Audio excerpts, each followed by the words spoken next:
Esse é o segundo programa da série Entre Artes, conversas sobre literatura brasileira. E o nosso convidado hoje é o escritor Milton Ratum, que vai nos presentear com um bate-papo muito gostoso com os professores Jefferson Mello, do Programa de Literatura Brasileira aqui na FEFELESH USP e também na EASH USP, e com o professor Majed Elgebali, que é docente e coordenador do curso de Língua Portuguesa e Suas Literaturas na Universidade de Assuã, Egito. Muito obrigado, Milton, muito obrigado, professor Jefferson, professor Majed. Passo agora a palavra para o professor Jefferson, que vai começar a entrevista. Muito obrigado. Boa tarde a todas e a todas. Primeiro dizer que é um prazer, uma honra estar aqui entrevistando Milton Ratum, certamente um dos maiores escritores da literatura brasileira contemporânea, e quem tive o prazer de entrevistar em 2001, então entrevistando ele de novo 20 anos depois, né? Na época, a entrevista foi feita junto com meu colega Ricardo Barreto, e foi publicada na revista Magma, revista do Departamento de Teoria Literária, Literatura Comparada da USP. Acho que é possível encontrar essa entrevista online, quem quiser. Eu vou começar com uma pergunta muito genérica, enfim, né, mas que faz parte, enfim, da minha área de pesquisa também. Acho que seria importante pontuar essa questão que é ampla, mas acho que o Milton pode nos ajudar a pensar sobre isso. Bem, a pergunta é a seguinte: a ficção brasileira viveu uma espécie de renascimento no final da década de 90, até pelo menos o golpe de 2016. Mais do que isso, eu diria que ela foi internacionalizada graças ao interesse de editoras estrangeiras e às políticas públicas em torno do livro e da leitura. Milton, como você observa o cenário hoje, em 2016, em 2020, não é? E que tipo de... Você vê alguma saída para se retomar o fôlego, né? Essa ambição internacionalizante que havia na literatura brasileira, pelo menos até a Feira de Frankfurt, digamos assim, né? Até a homenagem da Feira de Frankfurt? Boa tarde, muito obrigado, Gerson, obrigado, Marcos e Fábio. Agradeço também ao Maged, meu amigo Maged, que voltou para o Egito, mas espero que volte um dia à sua segunda pátria, vamos dizer assim, ou sua outra pátria, de tantas pátrias que nós temos. Olha, Jefferson, eu acho que houve um retrocesso, né, em todas as áreas, e inclusive na cultura e na política cultural, na política editorial. Vamos dizer que esse período, vamos dizer, de traduções, de muitas traduções de autores brasileiros, que eu ainda contemplei, enfim, nos últimos anos. Eu acho que alguns romances foram traduzidos com, vamos dizer, por meio de bolsas da Biblioteca Nacional, né? Havia uma política de tradução, né? Uma política, vamos dizer, cultural, que, vamos dizer, estimulava a tradução de não só de ficção e poesia, mas também de ensaios brasileiros. Exatamente. Né? E isso, como você falou, foi interrompido em 2016 ou um pouco antes. Né? Agora, mesmo assim, ainda há, enfim, interesse de editoras estrangeiras em traduzir a literatura brasileira. Claro que a bolsas para tradutores, que é o que existia antes, era o custo da tradução, enfim, é alto, né? Quer dizer, você contratar um bom tradutor tem que não é tão, e a literatura brasileira, com a exceção de Jorge Amado, ela não alcança um público muito grande, né? Eu tive um pouco de sorte em alguns países em que romances como Dois Irmãos e Cinzas do Norte, enfim, foram muito bem recebidos até antes dessa política, vamos dizer, de estímulo às traduções. Né? Então, há edições de bolso, inclusive na França, na Inglaterra, desses livros, né? Sobretudo Dois Irmãos, na Itália, mas há uma interrupção clara na política cultural. Não há nem Ministério de Cultura, não há política cultural nenhuma no Brasil hoje, né? Nós estamos um pouco à deriva, né? Um pouco à deriva. Então, depende muito agora enfim, do empenho, do interesse de editoras estrangeiras. Às vezes isso dá certo, mas sem esse, vamos dizer, esse estímulo, essa política cultural, como existem, aliás, nos países ibéricos, a Fundação Cervantes, por exemplo, né, ou então o Instituto Camões, o Instituto Cervantes, são exemplos clássicos, vamos dizer, de apoio ao livro português ou espanhol, né, aos livros publicados E isso existe na França, quer dizer, clássicos franceses, ou mesmo literatura contemporânea francesa, italiana, são, vamos dizer, publicados no Brasil e em vários países com a ajuda, né, dessas instituições, né? Porque muitos acham, aquilo tudo era uma mamada. Não existe isso. Todo país, mais ou menos, enfim, que tem uma política cultural séria, promove, né, estimula a tradução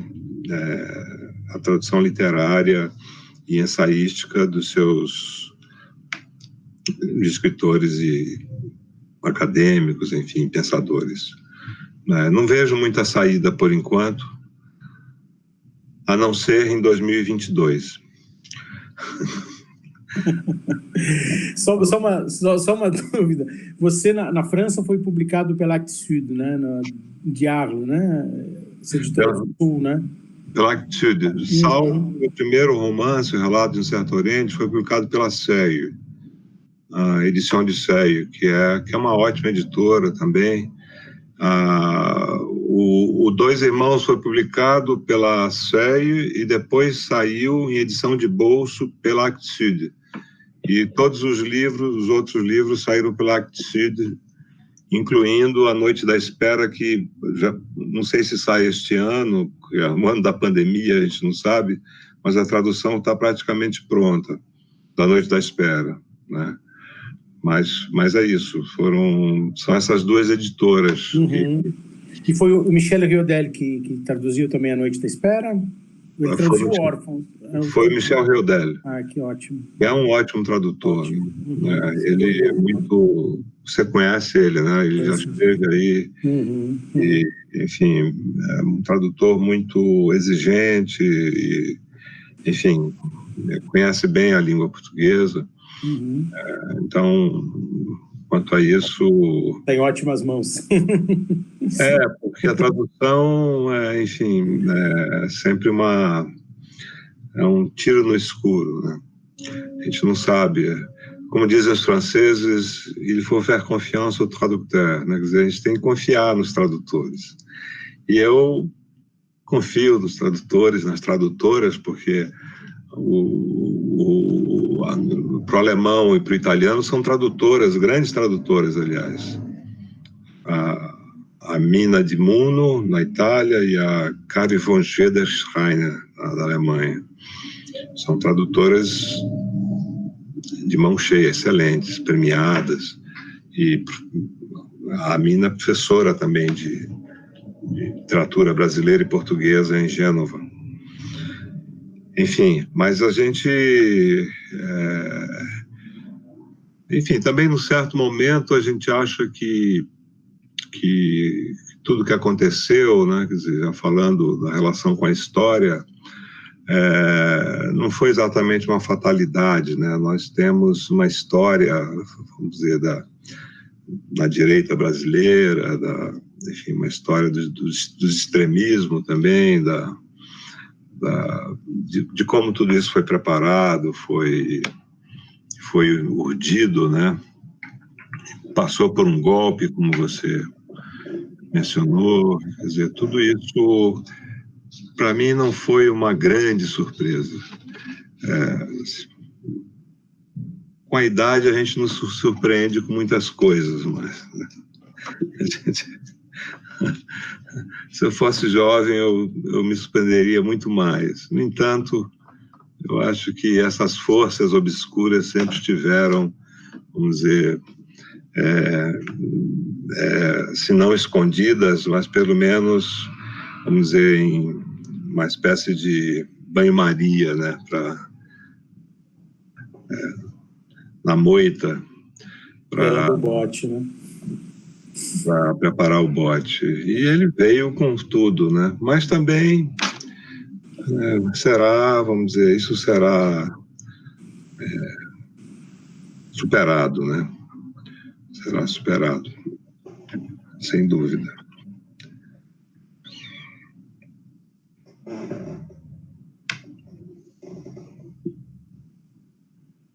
O Maged tem... Quer perguntar, Maged, por favor? E, Milton, nosso último encontro sempre estava tomando como um tema a questão da política e literatura. E eu quero perguntar, na Cidade Ilhada, nos contos da Cidade Ilhada, você já estava construindo personagens, estava, como chama, prevendo a crise que vai acontecer, de certa maneira, nas cidades. Temos muitas personagens ilhados no livro. Também nas crônicas que você escreve, nós temos também muitas sinais de uma, como chama? Gabriel Garcia Marques fala de um crime anunciado, eu falaria um desastre anunciado. Nós sentimos entre linhas de que a crise brasileira atual, antes de escrever os dois romances, quando entrevistei você já estava escrevendo o romance.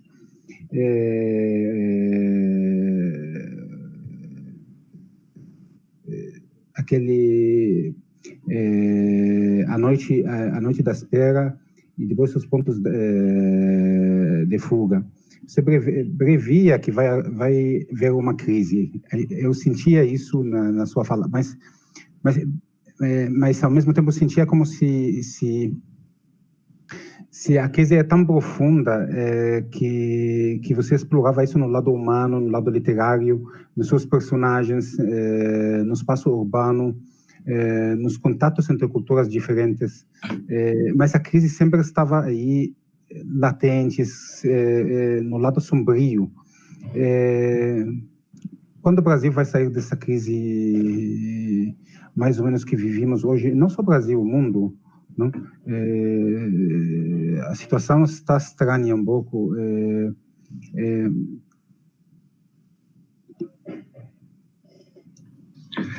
Quando a gente vai sair, Margaret, não sei. Mas como pode ser a saída? Os escritores sempre construíram utopias, sonhos. É o momento do artista, parece que a política está esgotada. Sim, mas olha, sempre há renovação e sempre há, vamos dizer, uma nova perspectiva, um novo modo, vamos dizer, de fazer política, né? Eu não escondo para ninguém, porque eu fiz uma declaração não sei se foi lida sábado passado, no encontro do Guilherme Boulos com artistas intelectuais. Eu não pude ir por causa da minha idade, enfim, para me proteger, mas eu declarei vamos dizer, o meu apoio modestíssimo ao Guilherme Boulos e à Luísa Erundina.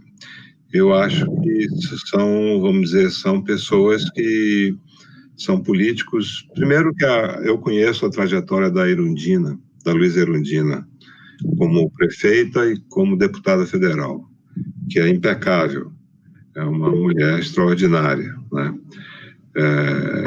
Então, eu acredito nisso, né? Eu acredito nessa forma de fazer política, que é mais transparente, muito menos, vamos dizer, conchavista, vamos dizer assim. Eu agora, quando eu escrevi os romances, a trilogia que você citou, ainda falta o 3º volume, eu não imaginava esse tipo de, vamos dizer, de desvio da política brasileira, né? Eu não imaginava, vamos dizer assim, o extremismo, né? Sim. O advento do extremismo. Então, isso sim me pegou de surpresa. Eu achava que poderia ser uma coisa mais à direita, mas não dessa forma, né? Nós no Egito também falamos que no Egito fomos pegos também de surpresa nos anos 70. E o modelo prolongou muito, mas eu acho que na situação brasileira a situação geopolítica é outra. Desculpa desviar do tema literário totalmente, mas eu quero saber também sua opinião sobre o Prêmio Nobel de Literatura. Eu acho que tem muita injustiça com a literatura brasileira até hoje. Por que não temos nenhum Prêmio Nobel de Literatura do Brasil? Mas nós já tivemos 2. Eu considero a obra do Carlos Drummond de Andrade e de Guimarães Rosa muito além de qualquer prêmio, seja o Nobel, seja outro prêmio importante. Quer dizer, não ganharam exatamente porque não tivemos uma política cultural. Imagina, o Drummond, durante a ditadura, ele recusou, ele só aceitou um prêmio, que foi o prêmio Juca Pato, intelectual do ano, da União Brasileira de Escritores. Ele recusou os outros prêmios. E não houve mesmo, como é que os militares iam, a ditadura ia, vamos dizer, investir num poeta que, enfim, que ele não tinha nenhuma afinidade com o autoritarismo, né? Eu não sei, eu acho que o Guimarães Rosa também, mas ele pecou. O problema do Rosa foi a tradução, né? É a tradução. Quer dizer, ele foi talvez o maior escritor, o maior romancista de língua portuguesa do século XX, mas, no entanto, as traduções eram muito, muito frágeis, né? E a tradução sueca eu conheço um amigo francês que está pensando em retraduzir o Grande Sertão Veredas. Ele leu em sueco. Ele lê em várias línguas. Ele disse que é muito, muito ruim a tradução sueca do Grande Sertão. E é ruim a tradução inglesa. É muito ruim. A tradução italiana é melhor, e a francesa, a segunda tradução francesa, é melhor que a primeira. É bem melhor que a primeira, né? Mas não basta. A tradução alemã também é boa. O Bertold Zilli está traduzindo também, de novo, o Grande Sertão. Então, para o Guimarães Rosa, havia um problema linguístico ali, né? Porque é dificílimo traduzir as novelas, os contos, tudo, e o Grande Sertão, né? Agora, é isso, né? Quer dizer, eles não precisam desse prêmio. O prêmio dá muito prestígio para a literatura do país, para o país, mas se você comparar os romancistas que ganharam prêmios, o Prêmio Nobel, com o Guimarães Rosa, por exemplo, nenhum resiste, não dá para, é incomparável, né? Incomparável. E dos poetas eu falo a mesma coisa também, né? A obra do Drummond é enorme, né? Enorme. Enorme na sua complexidade também. Milton, desculpa interromper, nós estamos sem o teu vídeo. Na verdade, fica até charmoso, parece uma coisa de rádio, enfim, mas se conseguir, acho que você não sei se você consegue reconectar o teu vídeo. Agora, peraí. Acho que a câmera deve ter desligado, talvez, né? Não sei se... Bom... Apareceu? Não. Quer que eu saia e volte? Não. Então, não sei o que a gente faz. Marcos, o que você acha que seria a saída? Olha, eu acho que se sair e entrar de novo. Sair e voltar, né? Funcionar, Sim, sim. Aconteceu comigo a mesma coisa. Aconteceu, É problema de conexão.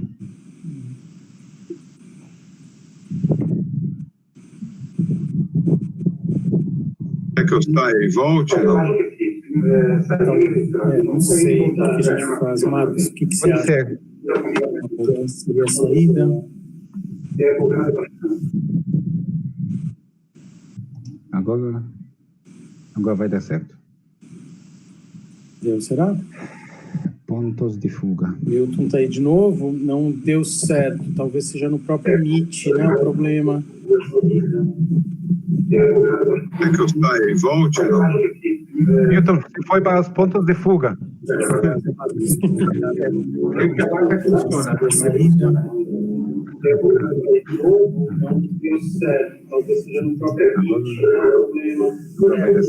Ou então ficamos mesmo apenas com...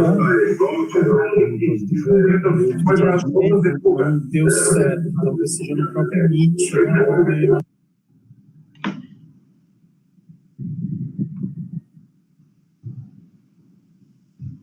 Não sei. Não sei o que está acontecendo.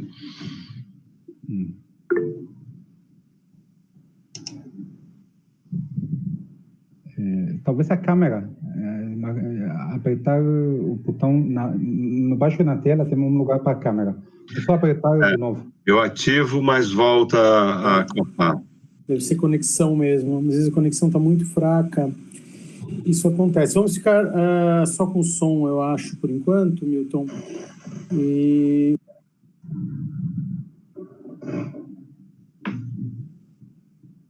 Estamos sendo censurados. Eu vou continuar um pouco, vou fazer uma pergunta que tem a ver com o começo da colocação do Maged, e justamente essa conexão entre literatura e política, né? Quer dizer, a maior parte da sua obra foi publicada durante os governos FHC e Lula. Os últimos 2 romances, no entanto, são gestados em período político e social mais conturbado. Certo. 2 questões, né? Quer dizer, como você vê o papel do escritor e da ficção neste momento por que passa o Brasil? Acho que você já falou um pouco sobre isso, né? E de que modo essas transformações recentes do campo político têm afetado ou não têm afetado a sua visão do literário? Bom, eu acho que a literatura brasileira, nos últimos anos, tem mostrado um vigor extraordinário. Eu acho que há muitas vozes, inclusive de escritores negros, né? Que estavam, enfim, que finalmente estão chegando, né? eu acho que sempre haverá uma literatura, uma literatura que estava faltando, na verdade, né? Literatura que expressasse, vamos dizer, uma certa visão de mundo que viesse de dentro, né? Então, o livro do Giovanni, por exemplo, livro de contos, Um Sol na Cabeça, acho que foi um livro importante, né? Quer dizer, e há outros escritores também negros, escritoras também, que estão se posicionando, que estão publicando e que estão escrevendo ensaios. Isso eu acho muito importante nesse momento. Quer dizer, é uma coisa, vamos dizer, um fenômeno mais ou menos recente. Porque antes era mais difícil, acho que e isso faz parte de uma política também educacional que vem dos governos anteriores, né? A inserção, vamos dizer, de muitas pessoas, jovens, pobres, da periferia, né, que estavam excluídos do ensino universitário, né?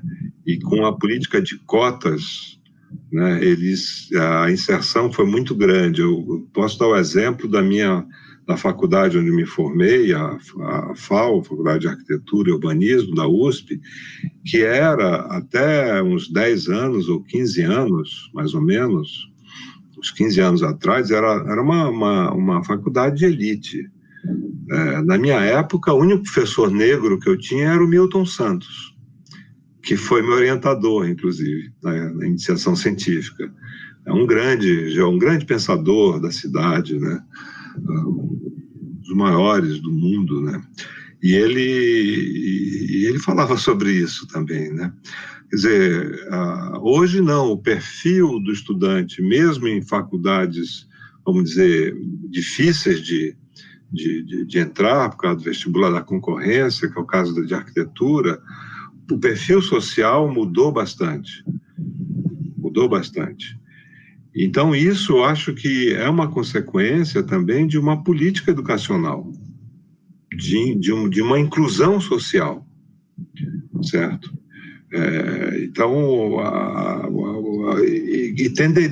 tende a aumentar, se não fosse essa política catastrófica, enfim, insana, né, que tomou conta do Brasil dos últimos 2 ou 3 anos. Então, eu acho que há muitas vozes, né? Por exemplo, eu li, já faz algum tempo, um livro muito bonito do Itamar Vieira Júnior, chamado Torto Arado, que fala também vamos dizer, é um livro muito bom, um romance denso, muito bem escrito, uma fabulação muito interessante, e fala também da questão da herança da escravidão, né? Mas não de uma forma, mas sem autocomiseração, né? Vamos dizer, uma literatura crítica, claro, mas muito bem elaborada. Então, eu acho que são vozes, e ele é jovem, ele tem 41, 40 anos, então são escritores jovens que estão, como Giovanni, como tantos outros e outras, que estão, vamos dizer, despontando no cenário literário, e desencavando essa história, né? Essa história que estava oculta, né? Claro que o Lima Barreto já tinha feito isso, né? Lá atrás, né? Quer dizer, o Lima Barreto foi um escritor que lutou contra tudo isso, né? E foi vítima também dessa exclusão, dessa violência, né? Então, eu não vejo por que, enfim, a gente lamentar. Eu acho que as coisas estão acontecendo, os escritores, as escritoras estão, os poetas também, as poetas estão também, vamos dizer, há uma produção muito interessante, E isso não... de tradutores também, inclusive do árabe, né, que o Maged deve estar a par das traduções da Safa, do Mamed, do Michel, enfim, de tradutores, romances de mulheres árabes, inclusive, né, de libanesas, né, o do Oman, né, da Roda Barakat, enfim, de várias escritoras árabes que a editora Tabla está publicando.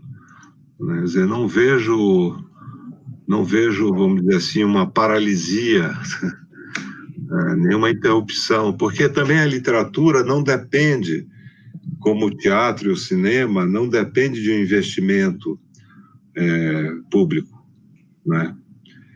O escritor é um solitário, uma escritora, a gente só precisa de uma canetinha, né, na verdade, eu só uso o computador para passar limpo, mas você não tem, se você tiver o mínimo para viver, você vai escrever, né?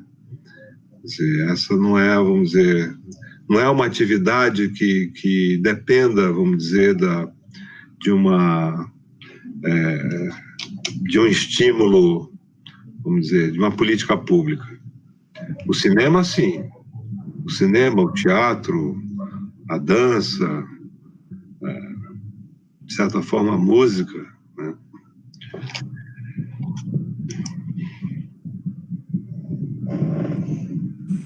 Interessante. Maged, você quer...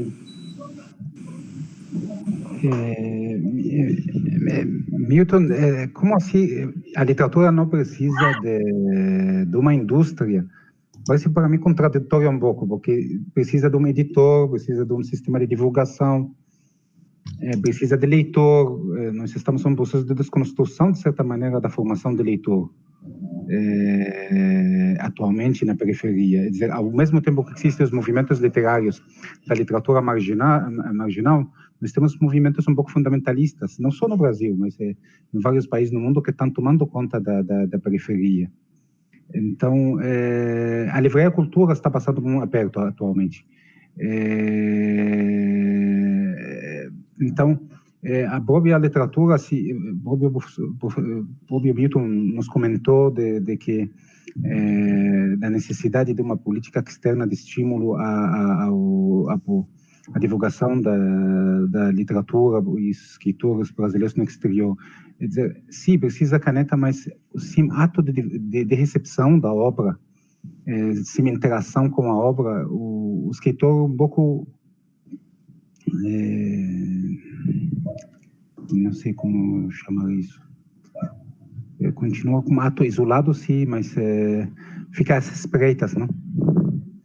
Sim, mas o que eu falo, você para escrever, você não precisa de um aporte econômico.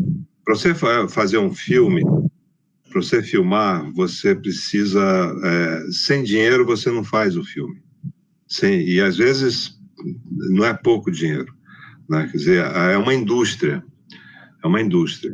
O teatro também, de alguma forma, precisa de vamos dizer, de um aporte econômico, porque como é que você vai montar o cenário, pagar os atores, as atrizes?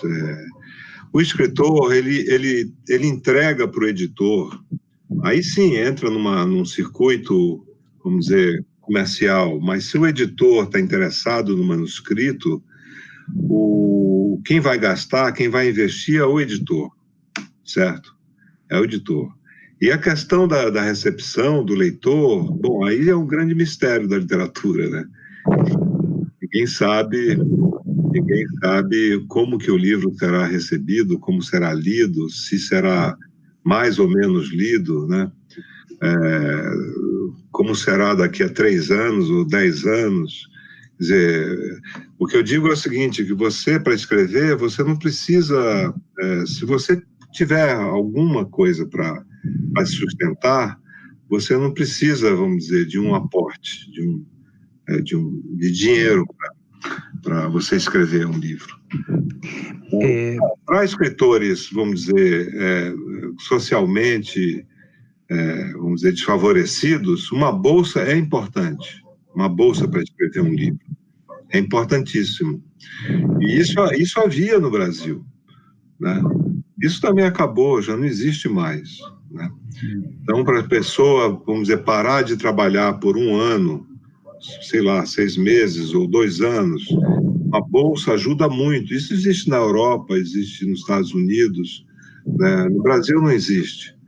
Mas, vamos dizer, se ele tem um emprego e não é e pode viver modestamente, enfim, e eleger a literatura como, vamos dizer, o grande desejo da vida dele ou dela, eu acho que ele consegue escrever. Consegue escrever. A edição faz parte, mas já está fora vamos dizer, do âmbito dele ou dela. Quer dizer, aí quem vai investir é o editor, né? É a editora, enfim. E a recepção, só Deus sabe. Deus ou o diabo, né? Ninguém sabe como é que... Mas o próprio processo formativo do escritor é uma indústria muito pesada. Quer dizer, precisa de ler estar numa boa escola para poder formar o leitor desde o início, ter um ambiente que fornece uma biblioteca, ter acesso aos livros bons. Talvez não é uma indústria tão pesada como o cinema, como o teatro, mas formar um leitor crítico que encaminha para ser escritor é uma indústria. Não, é uma política pública, Magas, e aí é por isso que que estão surgindo vários escritores jovens das periferias, porque eles estudaram, é por isso que eu falei que o momento é dramático, porque essa política educacional foi interrompida, né? Essa política de inclusão, ela foi interrompida.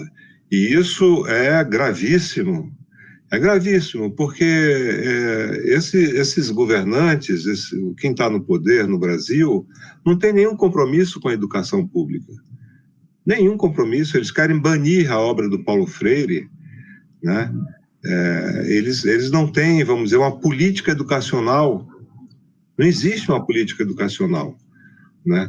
Já foram eu acho que foram 3 ministros da educação que foram demitidos ou se demitiram, 2 ou 3, já nem me lembro mais, porque foram tantas mudanças.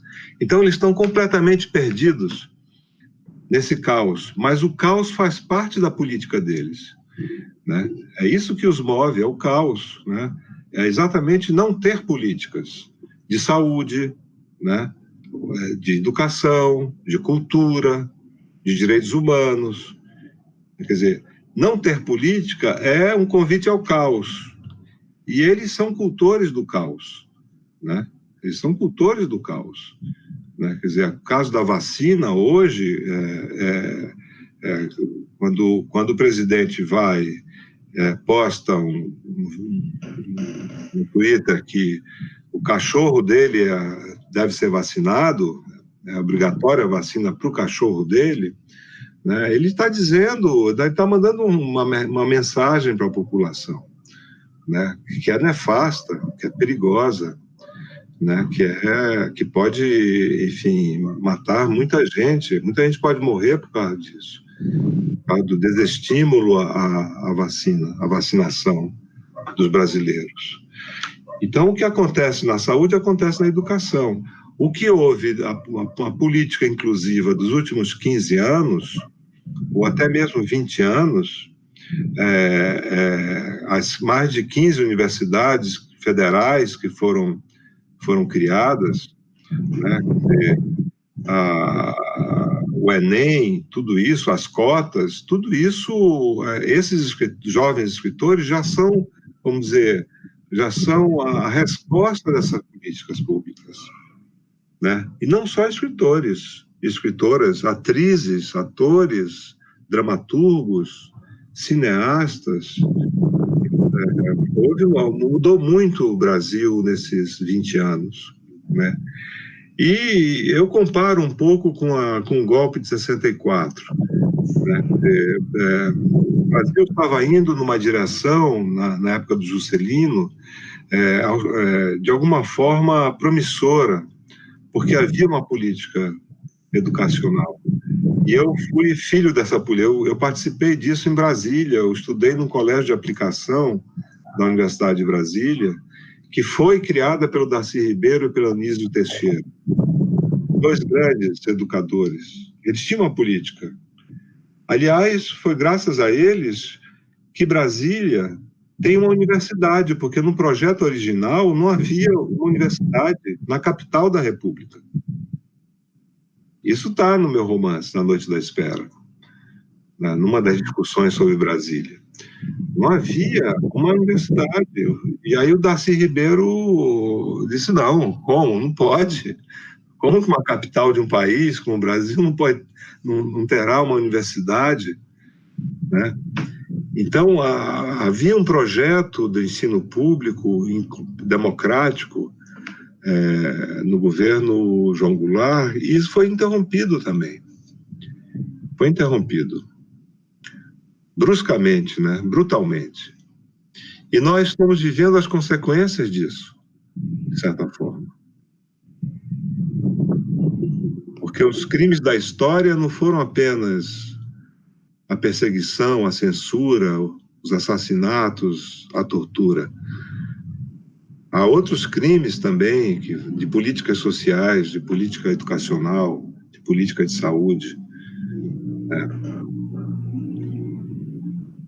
Milton, desculpa, fazer uma pergunta agora que, digamos, tem mais a ver, talvez, com a construção mesmo, construção dos romances. Fiquei um pouco... Eu li os últimos dois, né, da trilogia, e é interessante, né, como que você consegue construir esses personagens, né, sobretudo os narradores, cujas identidades resultam sempre de itinerários complexos, não é? Nael, Lavo, Martim, quer dizer, em geral, órfãos que mais observam do que agem. Né? Eles aparecem ali, né, discretos, mas sempre no sentido de rememorar a catástrofe, né, em dissonância, muitas vezes em dissonância com as certezas e totalidades dos que compõem o primeiro plano, né, das narrativas. E aí eu fiquei pensando, né, quer dizer, se haveria conexão deles, né, com a posição do escritor, a sua visão do escritor, né, se haveria conexão, né, entre esses narradores e o lugar do intelectual, né, pensando aí que você também foi um tradutor do Said, né, daquele belíssimo livro Representações do Intelectual, né, e quer dizer, são posições que também, de certo modo, né, eles estão em contraste um pouco com essa algaravia contemporânea, né, com esses gritos, né, nas redes sociais. Não sei se eu viajei aqui ou se tem a ver, enfim, essa elucubração. Eu acho que eu pensei, vamos dizer, nessa trilogia, que na verdade era um único livro enorme de 750 páginas, depois foi dividido, né? Mas eu pensei como uma ficção. Eu pensei primeiro na forma do romance, né? Quer dizer, o mais difícil foi encontrar a forma. E eu não queria, quer dizer, não seria, vamos dizer, um romance como o Dois Irmãos, ou Cinzas do Norte, ou o Relato de um Certo Oriente. E a forma que eu encontrei foi essa forma mais fragmentária. Porque a vida toda a vida é fragmentária, mas naquela época não havia a menor continuidade tanto na escola como na casa. Quer dizer, eu estou falando de uma parte da minha geração, né, que frequentava a escola pública ou depois a universidade e que, de alguma forma, estava ligada vamos dizer, a ditadura, né, a resistência à ditadura, né? Então, eu acho que quando o historiador ele evoca o passado, ele pensa e escreve sobre o passado, quer dizer, ele não pode alterar os fatos, né? Ele tem um compromisso com a verdade, ou com algum tipo de verdade que está documentada, né? E, quer dizer, ele interpreta o que aconteceu, né? No caso da ficção, quer dizer, a verdade da ficção não é exatamente a verdade da história, né? Quer dizer, o romancista, ele narra o que pode ter acontecido, né? Quer dizer, a memória histórica pode ser inventada, mas sempre com um compromisso ético, porque uma postura ética não significa uma postura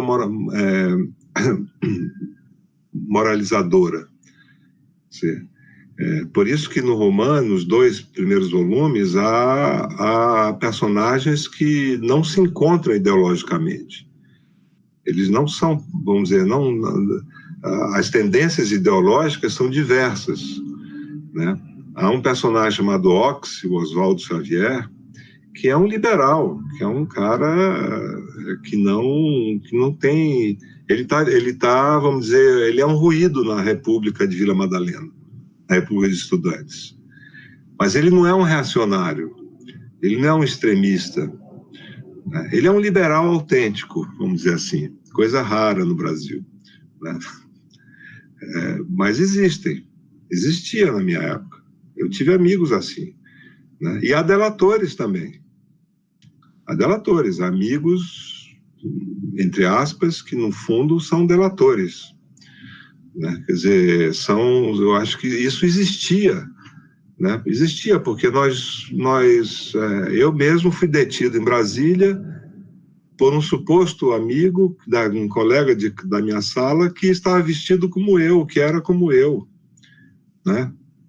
Barbudo, calça li, antigamente era li, não era calça li, aquela coisa, protótipo do estudante militante, ou não sei se militante, mas pelo menos que... E foi esse cara que me dedurou, né? Um cara que tinha 16 anos, como eu, né? Então, havia de tudo, né? E são essas contradições que a gente tem que explorar no romance, né? Então, vamos dizer que eu tentei, através desse estilo fragmentado, eu tentei dar um princípio de coerência também, né? De articular elementos diferentes numa narrativa, que é uma questão da estilística, né? Do estilo, do que você quer com aquilo. Então, as cartas, os fragmentos de diários, as confissões, tudo isso, vamos dizer, compõe esses 2 primeiros volumes, né? Enfim, e o Martim, que é o narrador, vamos dizer assim, central, ele não é de fato militante, né? Ele é um jovem desesperado com a ausência da mãe, o silêncio da mãe. Quer dizer, não faria sentido ter um narrador militante, porque aí eu acho que seria um pouco óbvio, certo? Sim, como dos outros romances também não são militantes, digamos assim, né? Eles não... Dos romances anteriores, eu penso, né? Eles não... Sinceramente, eles não escolhem um lado, né? Não. Exato. Não escolhem o lado e eles estão fora da família, né? Eles estão à margem também, né? eu sempre procurei isso, né? Narrar a partir da margem social, não de cima.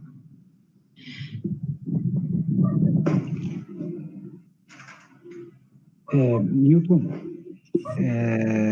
eu vejo na sua trajetória três características que eu percebo. Uma preocupação muito grande de inovar a forma, e quando eu percebo, por exemplo, você começou com romance, mas depois deu uma parada no romance e tentou explorar o gênero do conto na Cidade Ilhada. E depois escreveu o belíssimo livro da crônica. Muitas vezes a crônica não é vista tão no mesmo patamar do romance, por exemplo, né? E você recupera essa, então a margem não apenas das vozes, mas também a margem dos gêneros, né? E nos últimos romances você começa a experimentar com o gênero diário, né? Que também fica à margem um pouco. Então, por um lado, mas por outro lado vejo também que você sempre está preocupado com essas contradições, com os paradoxos das situações, com os paradoxos humanos.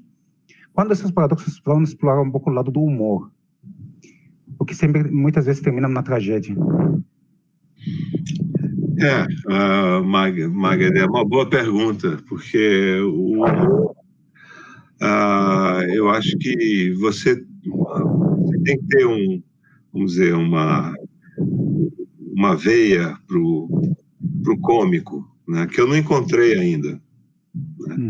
Eu não encontrei ainda essa veia cômica, né? Mas quem sabe em algum momento ela apareça, né? Ela apareça. No Ponto de Fuga, tem algum humor no personagem, nesse personagem que eu mencionei, no Oxy. É um humor um pouco ferino, um pouco, enfim, sarcástico, né? Enfim, mas eu acho muito difícil trabalhar com humor, porque uma coisa é você ser engraçado, como o Pantaleão e as Visitadoras, que é um romance que é engraçado, mas não é um humor profundo, com ironia, né? E aí sim, aí é muito complicado isso, não é fácil, né? O dia que baixar o santo, talvez eu escreva alguma coisa com um pouco de humor. Eu sei que os egípcios, os cairotas, sobretudo, têm um humor muito sutil, né? Eu acho que é um gênero, pode ser um dos experimentos. E eu estava pensando de que o humor também, de certa maneira, é uma forma de choca com os ortodoxismos, essas formas fechadas, que sempre você combate também na forma como você constrói a narrativa. Sempre você tem essas aberturas fechadas, fecha com aberturas, né? Na construção. Então, talvez experimentar esse lado, porque o humor é um lado sombrio também. Sim, é o humor machadiano, por exemplo, né? Ele tem um lado terrivelmente irônico, né? Quer dizer, o canto dos lábios, né? O sorriso do canto dos lábios, o canto da boca.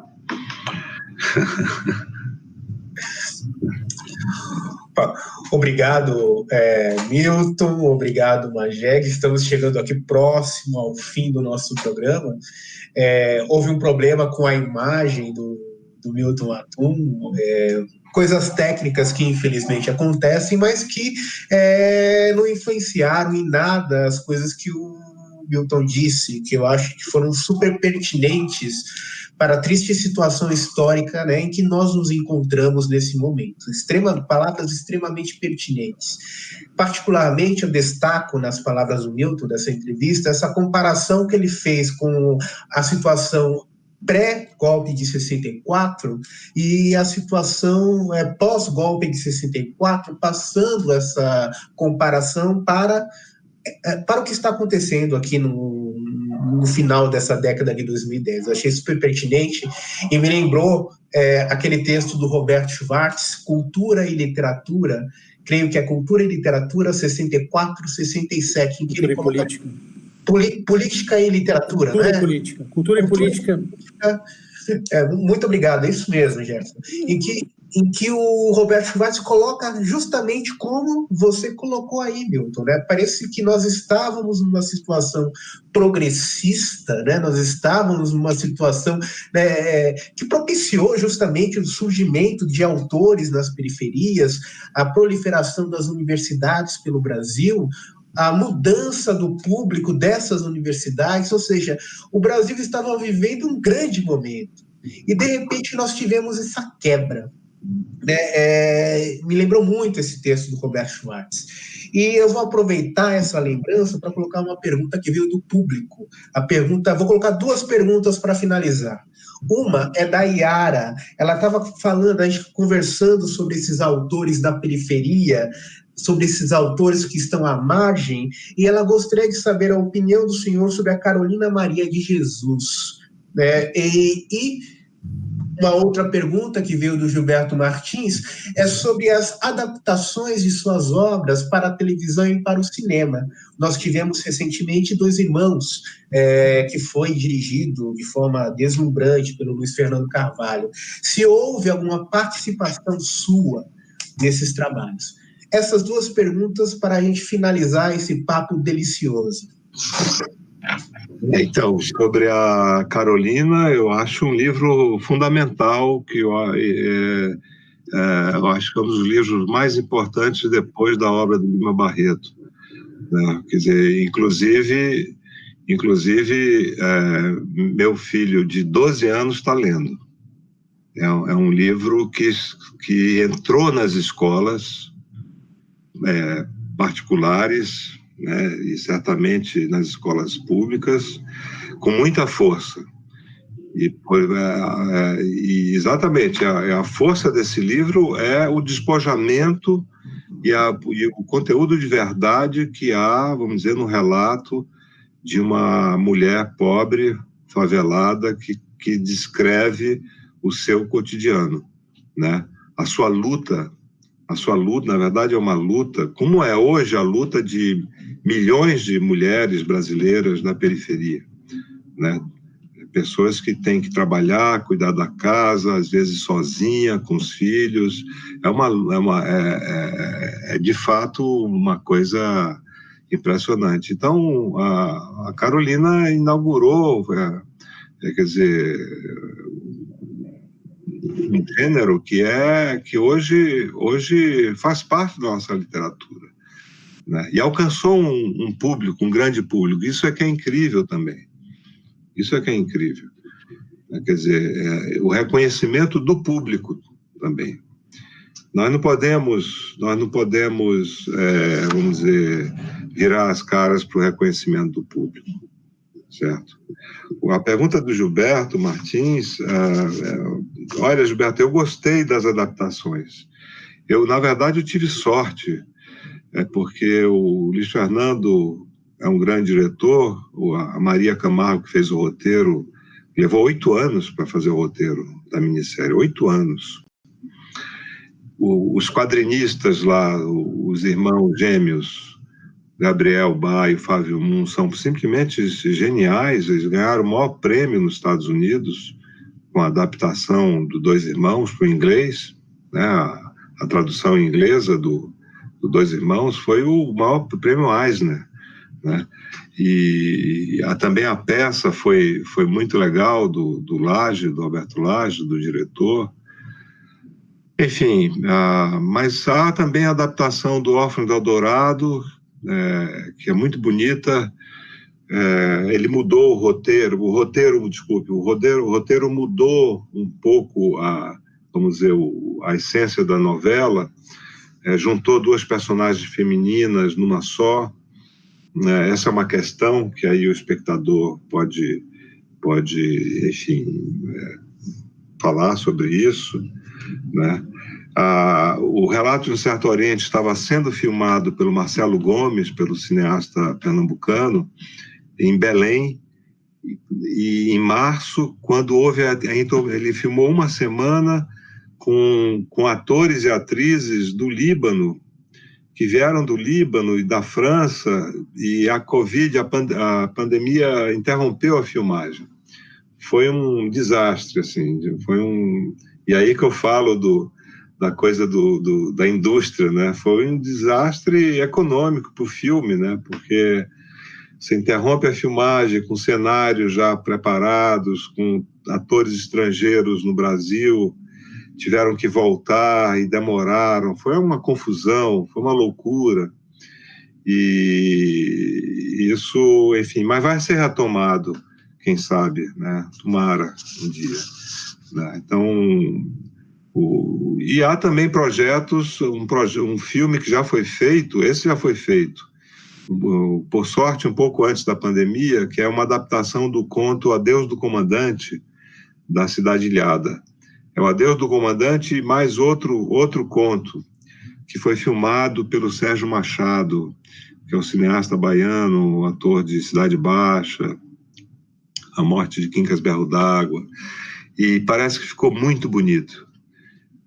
Eles estão todos entusiasmados, eles fizeram a montagem agora, o primeiro corte, então foi filmado em Taquatiara, que é uma cidade perto de Manaus, né?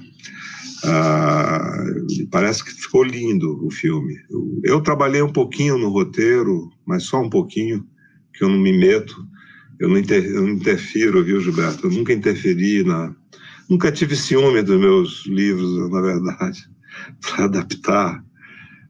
Eu dou toda a liberdade para os cineastas e dramaturgos, e eu só gostaria que contassem a essência do romance, dos contos, com a nova linguagem que é o cinema, o teatro ou quadrinhos, né?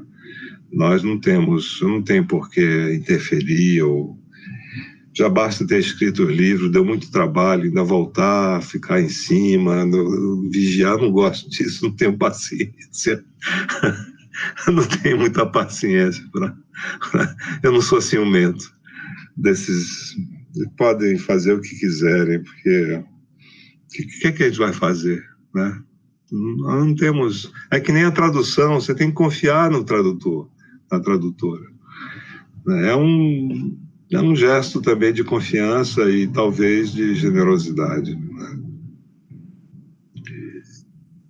Muito obrigado, Milton. Respondeu aqui as nossas perguntas e foi um papo muito gostoso mesmo. Acho que muito importante, né? Tocamos em questões importantes aqui.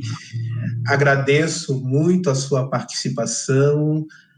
Agradeço a participação do professor Maged, participação do professor Jefferson. Muito obrigado a todos vocês.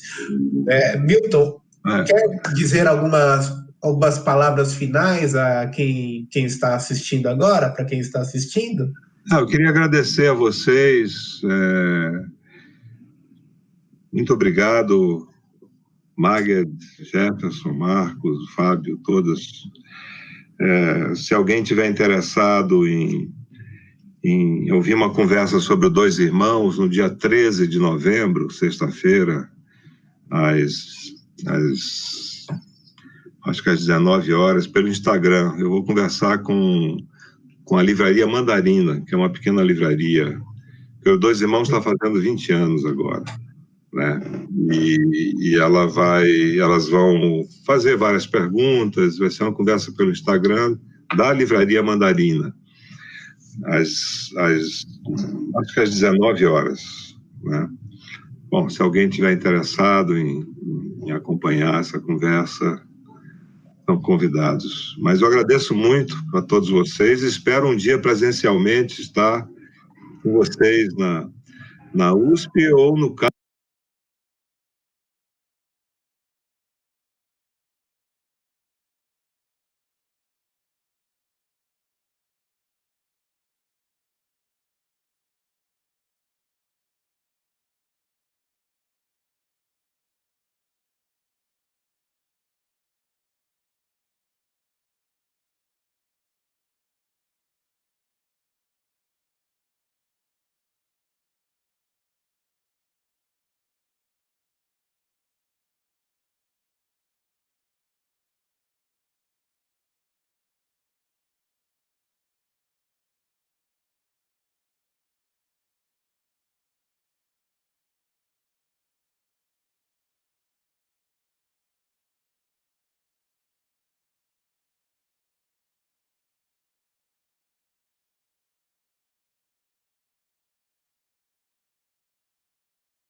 É assim o fascismo, né? E é o que eles estão fazendo no Brasil.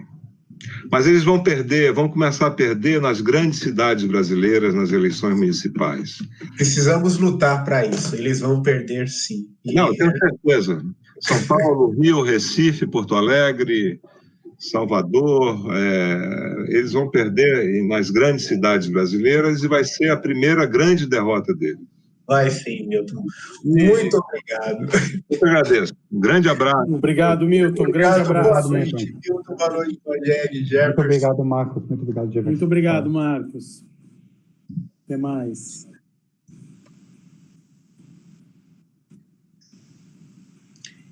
Encerrou, Fábio? Muito obrigado, Jefferson. Pena que deu problema com a imagem do Milton, né, gente? Sim. Mas a recepção no YouTube foi muito boa. As pessoas comentando que mesmo sem imagem estava tudo muito